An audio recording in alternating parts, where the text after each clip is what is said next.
Okay, so if you're watching this video, hopefully you've seen the PowerPoint, which was looking at an artist called Moose Allain, which is just Moose, and then second name Allain, Allain.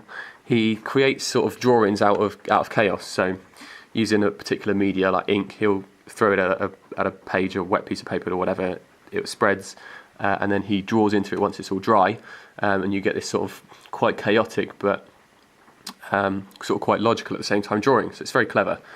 So we're just going to look at the first step. So you're going to need your drawing inks. So just a couple of colours. I've just got purple and red here at the moment, or purple and pink. So you need a paintbrush, very simple, and you're just going to use your drawing inks to draw up the colour on. Your page obviously needs to be wet. Now the wetness of the page is difficult for me to describe here, so I'm just going to go ahead with this, and I'm going to show you a couple of versions that maybe didn't work quite so well, and then you can sort of hopefully get the knack of how wet you need the paper. Obviously too dry and the ink isn't going to spread like it has, and too wet and it's going to spread too much, and you know, it's sort of going to dry and you're not going to keep a nice amount of colour. So just moving on to my second colour, and already the paper's starting to dry out, so you can see that maybe the ink isn't spreading as much as I'd like it to, which is kind of annoying. But just work with that.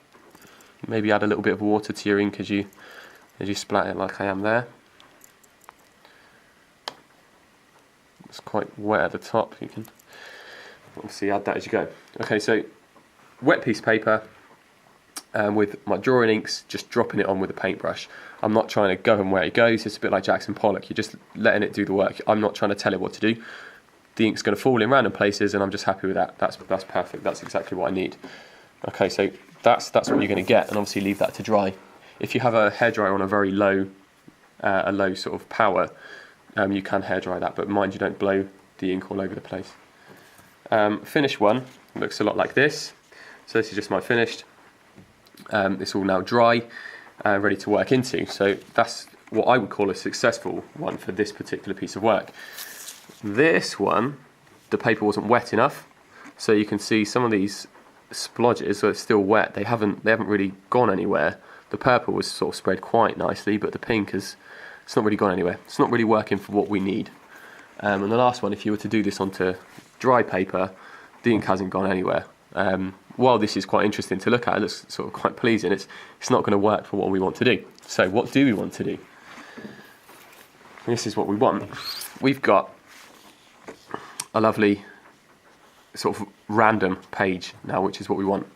Looking at built environment in this instance, you might be looking at natural forms, whatever.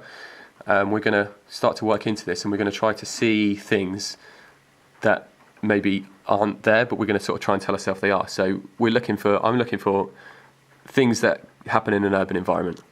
So I've got, what have we got? Looks kind of, I'm sort of seeing buildings over here. So this is kind of,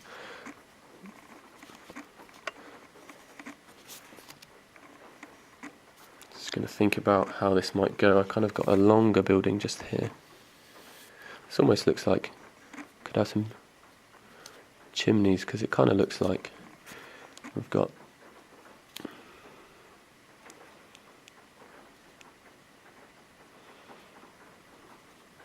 sort of some sort of factory maybe happening over there, which I quite like. It sort of spreads up and over,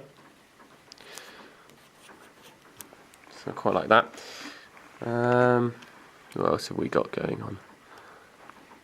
As you can tell, this is not an easy process. It sometimes takes a while for things to sort of come out at you. You can't really force it, so just take your time, let it happen. Let's start to have a look. We've obviously got another building down here for definite in the foreground. Maybe got some windows happening. You start to pop some of these in. Obviously you can get detail on immediately if you want. If you'd rather wait, you can put the detail on towards the end.